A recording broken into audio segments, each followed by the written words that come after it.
One. Hello. Tonight, wherever you're located around the world, here in Richmond, Virginia, we are July 30th, 2024. We're back again. We just did one last night, and we're back again tonight with Coach Roland Ross and I. Tonight, we are blessed to have assistant coach at Christopher Newport University in his second year from Tampa, Florida. Coach Quentin Acree is here with us tonight, and we'll be talking about a few subjects that are dear to our heart, and we're blessed to have these gentlemen with us. These gentlemen just won a championship, a Division III championship at Christopher Newport 2 years ago, and so these men clearly understand what it is to be champions and what it takes to be great. Coach Ross, Coach Acree, are you guys there with us tonight? Yes, sir. Yes, sir. I technically did not win a championship, though, but I hope to be like Coach Ross one day, and figure that out. With no worries. That's what I'm sure that's why you're there, and probably would intrigue you to come there. So I know you guys are all on the same page, and I must say, Coach Acree, this is the first time meeting you, but I've heard some great things about you, my brother. So I want to welcome you to our show. Of course, this is Coach Ross. This is like his fourth or fifth time. He's a vet of the show now, but we want to welcome you to, first of all, welcome you to Virginia, and welcome you to our show. I've been hearing some great things about you, so I would love to start with you tonight. If you will, tell us a little bit about yourself. I know you're a humble young man, from what Coach Ross tells me, but I want you to brag on yourself and kind of tell our listeners who you are and what brings you to Newport News, Virginia. Appreciate you. First of all, thank you for having me, of course. Coach Ross been telling me about the podcast and wanted me on it, so, I finally got an opportunity to do it. I'm glad I'm here. But a little bit about me, like I said, I'm from Tampa, Florida, born and raised there.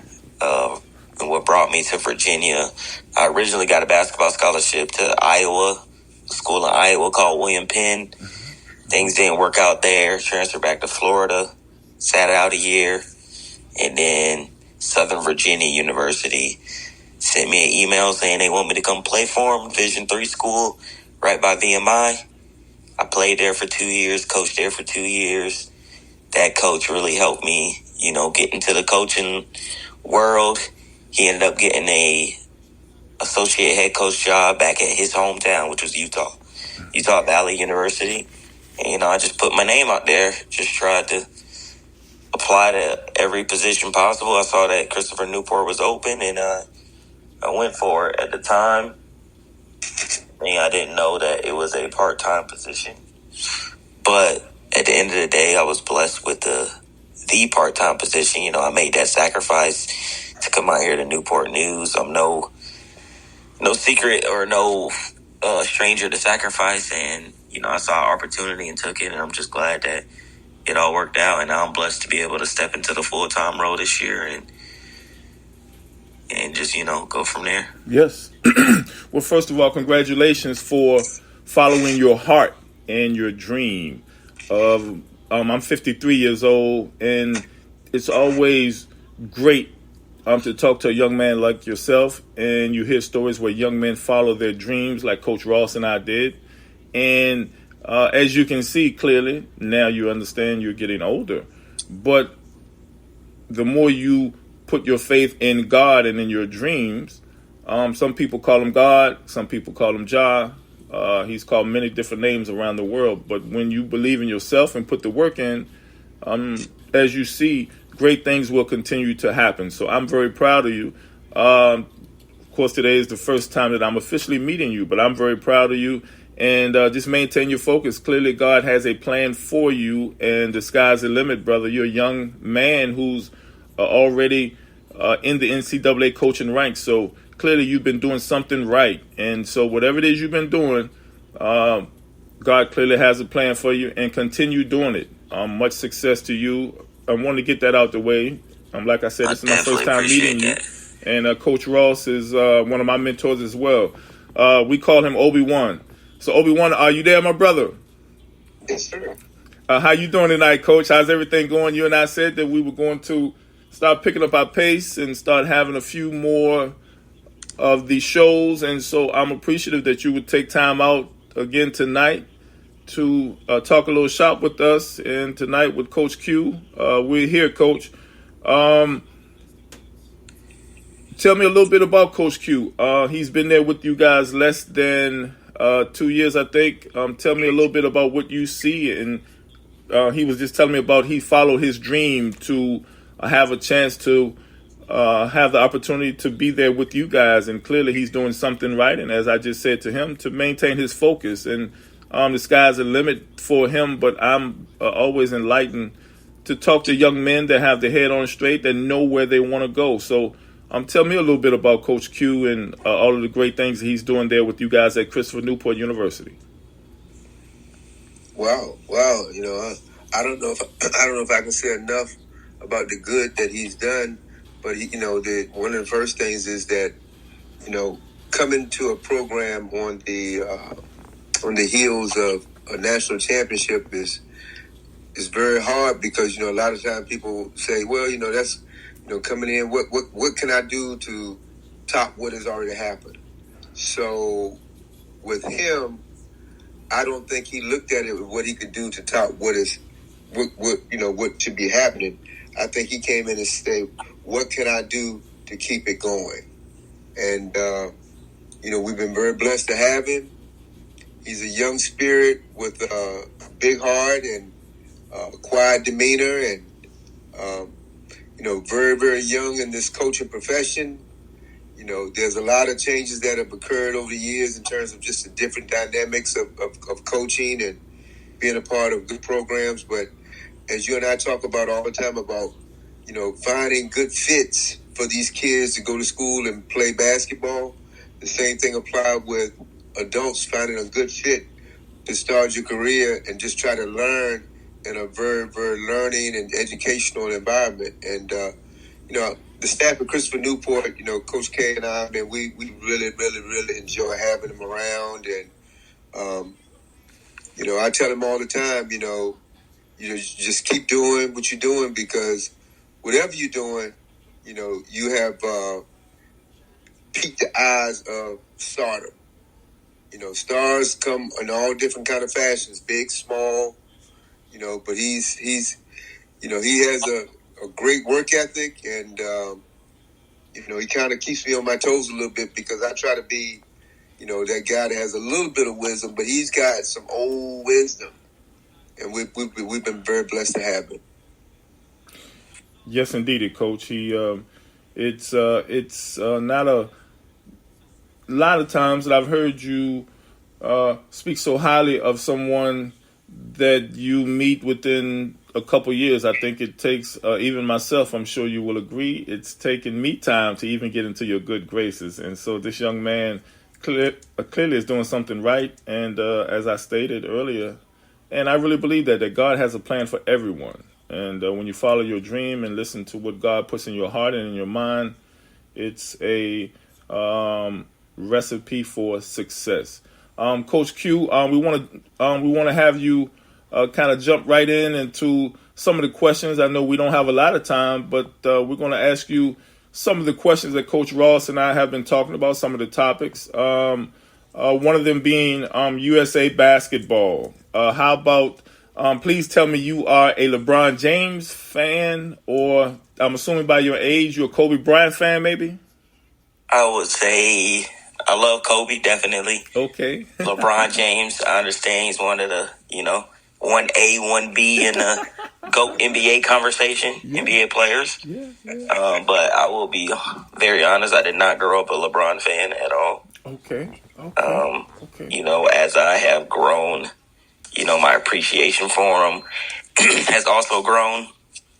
But when it came to just a fan and who I enjoyed watching, Kobe, the Kobe's, the Kevin Durant's, the Kyrie, Steph Curry's of the world are the ones that come to mind first. But I definitely acknowledge that LeBron is, 1A, 1B in that NBA basketball player conversation for sure. Okay, great. Something else that I want to ask, if you don't mind, is, and it's a subject, I didn't make the subject up, it's something that's been on Twitter, it's been everywhere. I'm sure you, being on the front line in the basketball world, I'm sure you have been hearing the criticism and all the talk about LeBron James' son, Bronny James, right? And so, yes, definitely. I'm sure. I want to ask you, and one of the questions that I have for you tonight, as best you can, and there is no wrong answer. Everyone that Coach and I ask has a different interpretation of the word nepotism, right? And so I would love to know your take, your interpretation on the Bronny James college situation / Lakers situation and the expectations on this young man's shoulders. I would love to know, do you think, as a former basketball player, current coach, is it possible for this young man to fill the shoes that society and I don't even think his family is doing it. I think it's more the public who's putting the type of pressure on this young man. So let me ask you, Coach Q, nepotism being the topic, LeBron James, Bronny James, what comes to mind when you hear the word nepotism and you think of LeBron James? What comes to your mind? My first thing is, I agree with you. I don't think the expectations or the shoes or anything like that has been put on by his family or his dad. I think they have actually done a great job. I think LeBron has done a great job of letting Bronny be Bronny. Obviously, he's been with them throughout his whole career, coaching them in AAU for Strive for Greatness, being there at Sierra Kane at some of his games and stuff like that. Obviously, showing support to his son. But, I feel like he's done a lot to just let Bronny make his own decisions and do things like that. So that's one thing I do feel like LeBron and his family has done, and all the expectations. When you're 1A, 1B in that GOAT conversation, anybody that has a son, is automatically going to come with scrutiny, expectations, etc. Because we all know who LeBron is. The same thing happened with Michael Jordan's sons. Right. And the curious thing about both of them is that Michael Jordan's son went to UCF. At that time was a mid-major. They're in the Big 12 now, but at the time they were a mid-major. Bronny went to USC, though they were in the Pac-12, not necessarily a powerhouse in basketball or a blue blood or anything like that. But when it comes to if I feel like he can live up to those expectations, absolutely not. Mm-hmm. It doesn't matter what Bronny does, they're going to want more because they're going to want LeBron. But that's not realistic. Everybody's so used to what LeBron is. He has that name tied to him. Bronny could go out right now and average 10 points, whatever, and be second-team All-Rookie this year, and they'll still say, oh, he should have made first team. He would never be able to fill the expectations that people have for him. But I do think the whole situation of quote-unquote nepotism, LeBron had a chance to get his son an opportunity to play in the league. That was their dream. I'm glad that he was able to help him do that.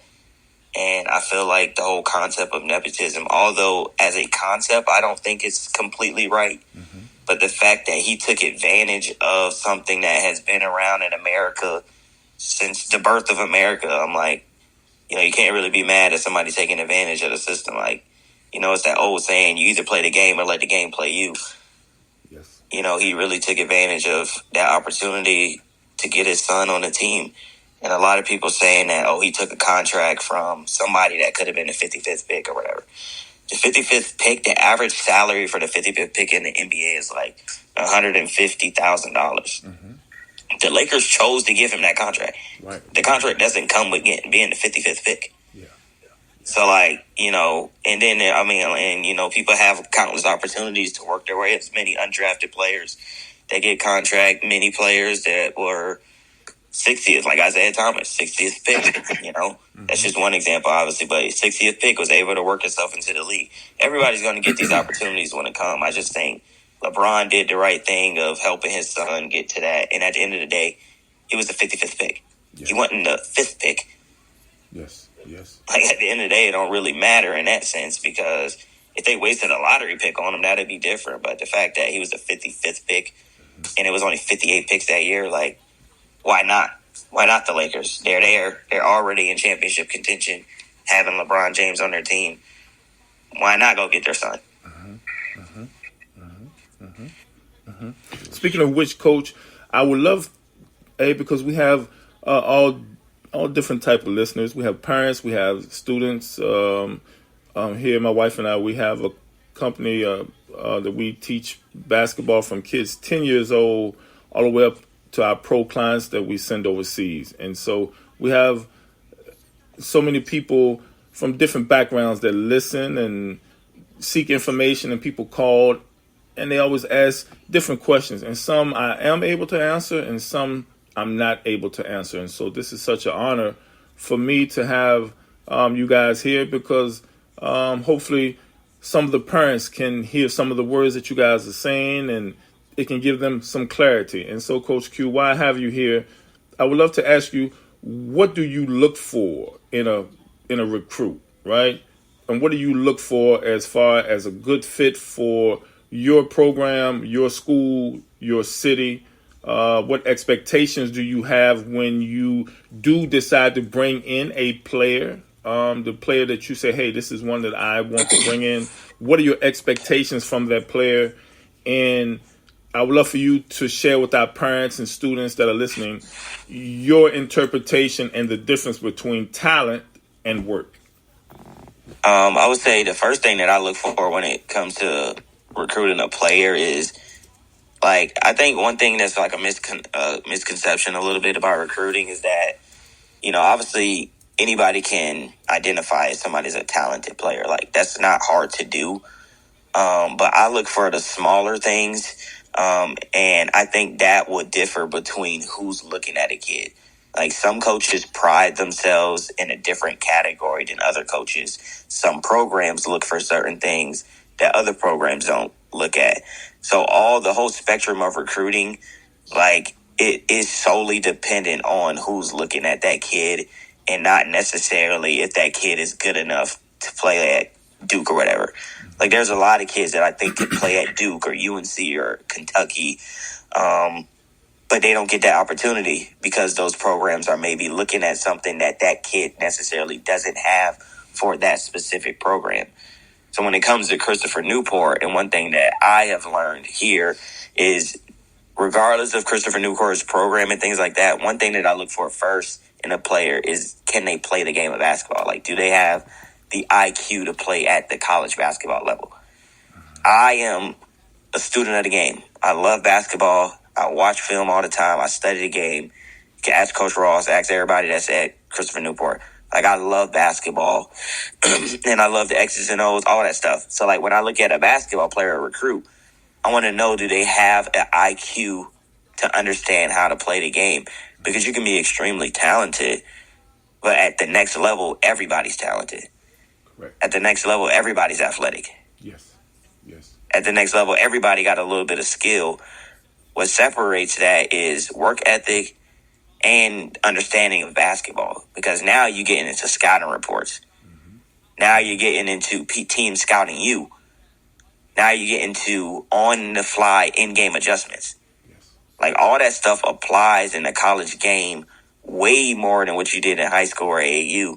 So if you're super talented but aren't able to do the little things like that, I feel like that's a tad bit of a turnoff for me. It's not, like, all hell won't break loose. Like, if you don't have the greatest IQ, like, I'm not just going to turn you down immediately, because I feel like that's something that you can develop over time as well. It's something that if a kid is brought into the program, it could be developed. But there's always going to be signs and flashes of, okay, this kid got it a little bit, that IQ, he understand that a little bit. He's able to see that, I've been double teamed for the last 40 possessions. Maybe I shouldn't split this trap or whatever. Maybe I should give it up to a teammate and things like that. So that's the first thing that I look for, is the IQ.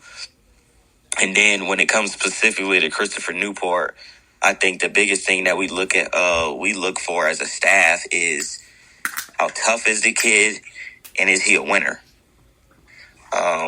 we want winners in our program. Obviously, Christopher Newport is a winning program at the D3 level, but what winning means isn't just how many games you won in high school. Like, some kids do intangibles on the court that you just know, like, that kid is a winner. He's going to do whatever it takes to make sure they win. There's games that I have gone to. I'm recruiting somebody. The kid scored 4 points, took 2 charges at the end of the game, and helped them win the game. Dove out of bounds to get a loose ball because they needed this possession. Valued the ball on a certain possession while there was traps coming or things like that, because they knew that they needed to win that specific possession to win the game. Like, those are intangibles that you can't really teach. Like, if you want to win the game, like, you're going to do whatever it takes to win the game. It don't matter how many points you score. Like, we're just trying to win the game. And then the toughness factor is we look for that mentally and physically. Like, we love that competitive back and forth, John a little bit to a certain extent. Like, we definitely don't shy away from that at Christopher Newport. And then on the mental side, there's always going to be adversity hitting throughout games. Are you mentally able to withstand that adversity and not have a meltdown in the middle of the court? Because maybe they just went on a 7-0 run. Are you able to keep your composure and gather your troops, listen to what the coach is saying, look them dead in the eye, nod your head and go back out there and make a play, whether that's scoring or, like I said, make a play for somebody else, whatever the case may be, to win that possession. Like, those are the 3 biggest things that I feel like, if you're getting recruited for Christopher Newport, you definitely check some of those boxes, or we see the potential for those boxes to be checked at this program. Mm-hmm. Yes, indeed, Coach. And it's one of those things where I think it's each coach has their things that they look for.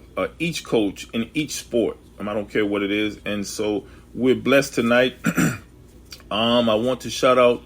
I want to give some information for those of us or those that are joining late tonight on our Milton Bell Global Media podcast. This is Coach's Corner, and I'm blessed tonight to have assistant coach Quentin Acree from Christopher Newport University, and also Coach Roland Ross from Christopher Newport University. And I want to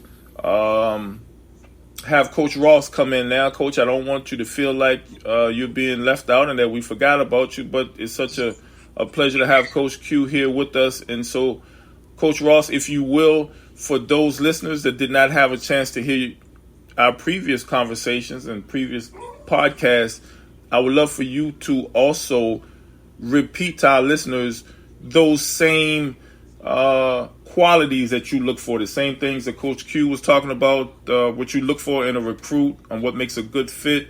And then once you do decide to take on a player, what expectations do you have there at your university?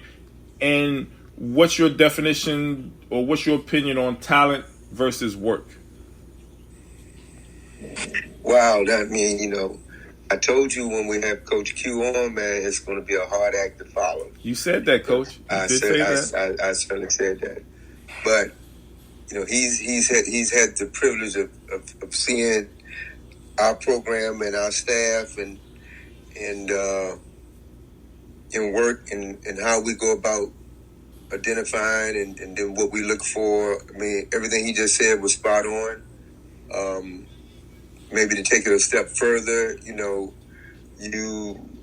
we talk about a good fit and, how we mesh the talent with the culture of our program.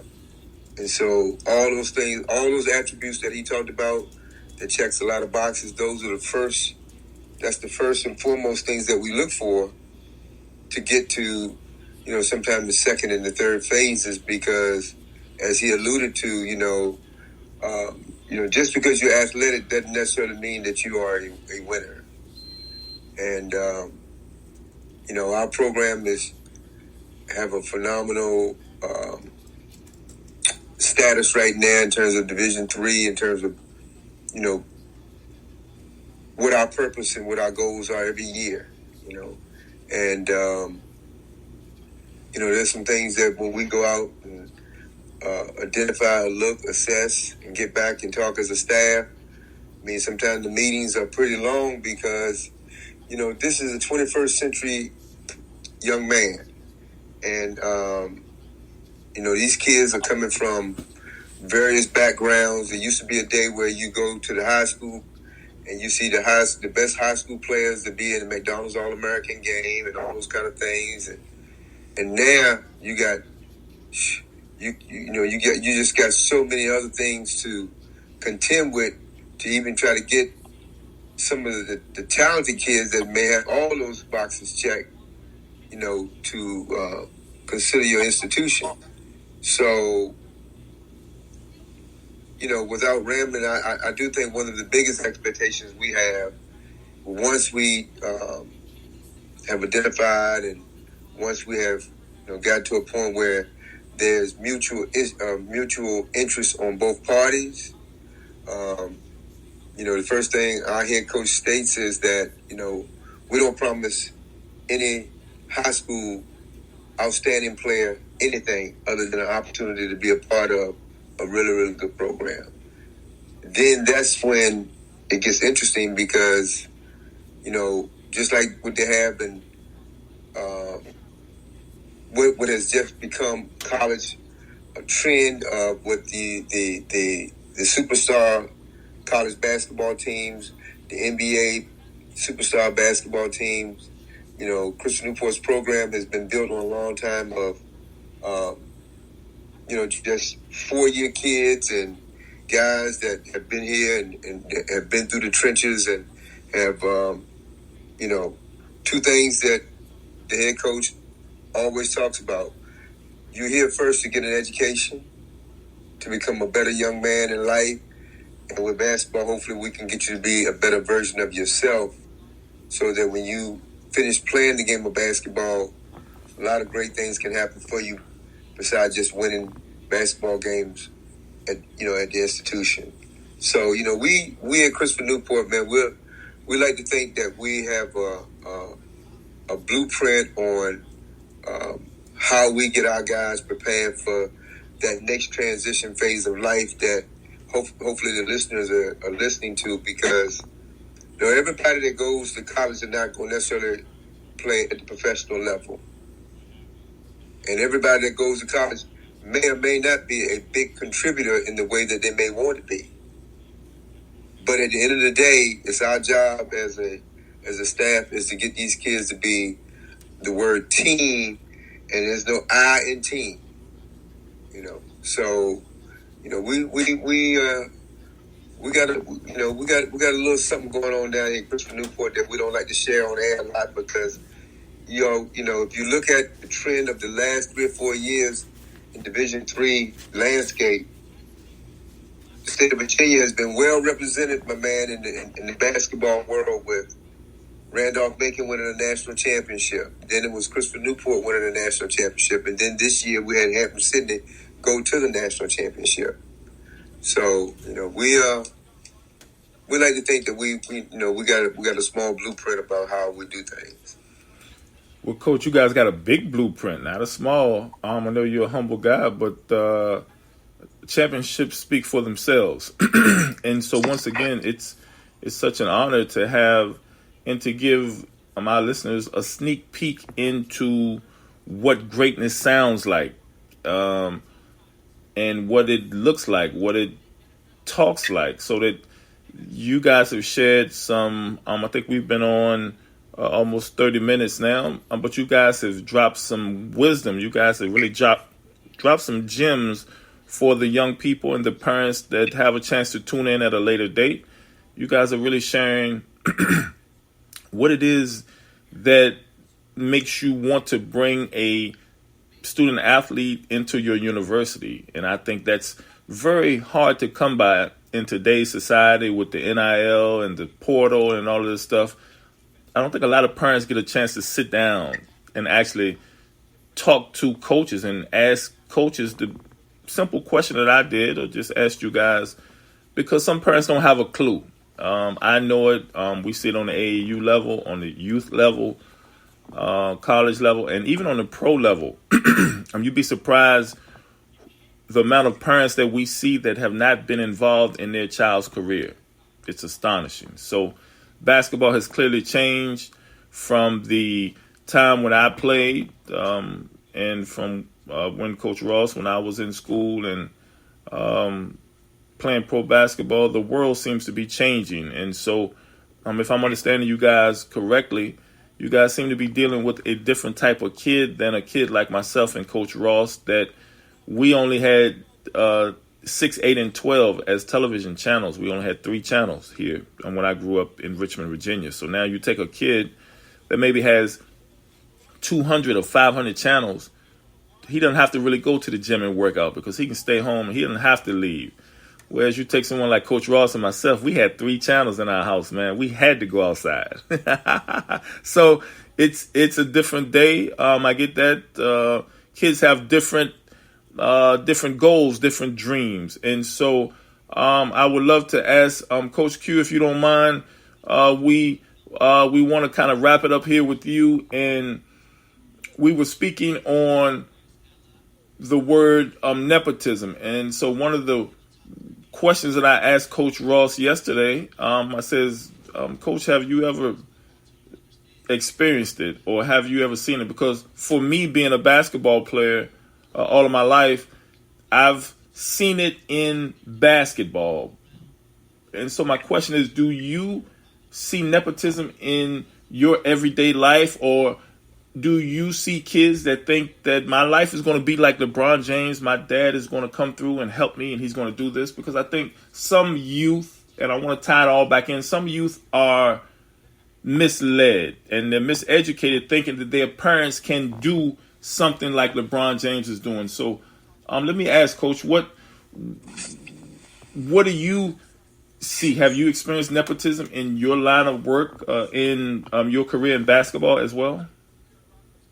I would say, like you said, especially in the basketball world, nepotism is everywhere. That's how it's how most of these guys get jobs and things like that. But I'm not necessarily saying it's wrong or right or whatever the case may be, because that's up to, the perspective of whoever's viewing it. But what I do think is, one thing that was spot on is the generation of, there's a lot of NBA guys out there that have kids, a lot of kids, a lot of guys that, didn't play in the NBA, but maybe played overseas, or maybe was a D1 kid, D1 guy, they have all these kids and things like that. And,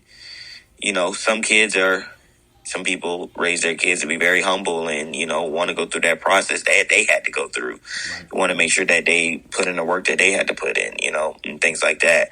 But I have definitely seen a lot of kids that, my dad is the assistant coach at X school, or my dad is the head coach at whatever, you know what I'm saying? And they don't have that same work ethic, because they just worst comes to shove, I could just go with my dad. Wow. And think it's that easy. Yeah.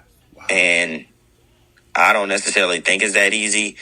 And I don't necessarily, like I said, I don't necessarily think it's a bad thing that you're trying to get your son on a team or whatever. But, it does take away from like you said, the beauty of basketball. Like, when you grew up, it was only 3 channels, quote unquote. Like, you had to put in the work to stand out. But there's so many channels and avenues and platforms, I guess, that you can use nowadays to get to where you want. You don't really got to work as hard, whether that is because your parent got ties to whoever, or because it's just how the world works now. I don't, and that's one of the things where I feel like now in this generation, you can really see the programs that take recruiting seriously, because you're able to weed that type of stuff out, and not just the nepotism part, just weed the stuff out of that work ethic. Do they really want this, or is it just cool to them that they're a college athlete? Did they really have to put in the work to get here, or, is somebody in the background just telling them how good they are? Right. You're going to go here and play a lot because you're so good, you're so blah, blah, blah, blah. That's where I feel like the recruiting definitely takes, the separator for that. The programs that are really good, I feel like stay away from those type of kids and get those kids that know what it's like to work for something, know what it's like to lose something, know what it's like to not have everything go your way, but never give up in that sense. So that's just how I feel about that. Yeah. Coach Ross, in closing, not to say that we have to get back to the way you and I were brought up with 3 channels and that being the influence, but in closing, is it possible to get back to a time, like Coach Q said, where kids have 500 channels but can concentrate? Does that go hand in hand? Is that possible? Because you and I talk quite often, and you and I clearly see the youth and this generation having different motivations. So I would love for you to take us on out and to close us out with your interpretation. What needs to be done? What can be done to have our youth focus more on their goals and their dreams, and to be more like Coach Q, that knew what he wanted, went out, worked hard, and achieved it? What does this generation have to do to be in position to succeed? Well, the first thing I think has to happen is that it starts with who are the individuals listening to. I'm just wired to process things in a way in which I like to use the word, we have to find a way to balance out the good from both perspectives. Even though you're moving from 3 channels into the 21st century, some things still are the same. We went from no 3-point shot to now everything is, everybody has to be equipped to be able to shoot a 3. So the basketball is becoming more of an entertainment. And I think not just basketball, most everything out there now is more of entertainment. I mean, as we're talking right now, people are viewing the Olympics. And that would be a topic for, the next podcast we have. But I think it has to be a balance of priority. You got kids out there now, man, that don't even consult their high school coach, AAU coach, because they got recruiting services. Oh, I don't need the high school coach or AAU coach because, I don't have to work in the summer. I can just put my name in this hat. So, and I blame a lot of social media, because now there's a way that you can just stay in contact with what they call a potential candidate through all of this social media platform. And for older people like you and I, Coach Q, he's able to navigate through the social media and be able to figure out who is just, sending in or communicating with some not realistic stats, because a resume is just a resume. A highlight tape is exactly what we call a highlight tape. So I would just employ the parents to really take hold of their children and try to balance out the good, starting with, hey, let's get back to basics. AAU programs may have you for 1 or 2 months out of the year. Them other 8-9 months, you got to deal with a high school coach. You got to deal with, your parents. And I think there has to be a balancing way. And for us at Christopher Newport, one of the main things we do when we out during the summers, out during the fall, is we take a really hard look at a young person's work ethic. Because when you get to the elite programs, oh my gracious, the Power Fives, it's a job on top of your academics being a job. So I would just say the balance, and that's where Coach Q is so unique and different at such a young age. like you and I, Bill, when, it took some time for us to realize, like, hey, we just can't, we just can't be elevated to the next level just because we're averaging 15, 20 points. Right.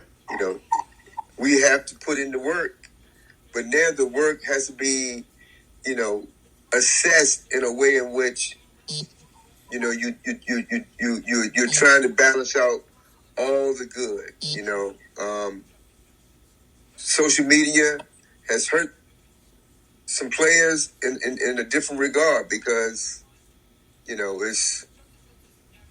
it's misused. Mm-hmm. So anyway, I would just say, hey, if we can find a way to balance the good from both perspectives and see how we can work that angle.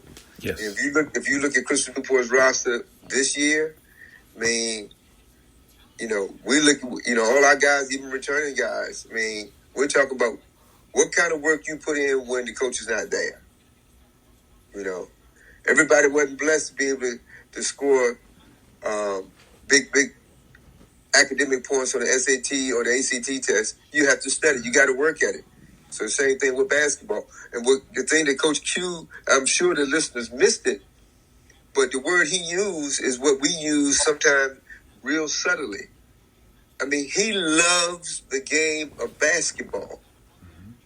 If you love something, then your work ethic it's not torture. It's fun. Yes, and so, you got, the parents and their coaches just have to get back to balancing out, redefining what work and how they want to get to the goals that they're trying to accomplish. Mm. Yes, sir, Coach. That's those incredible words, and we will,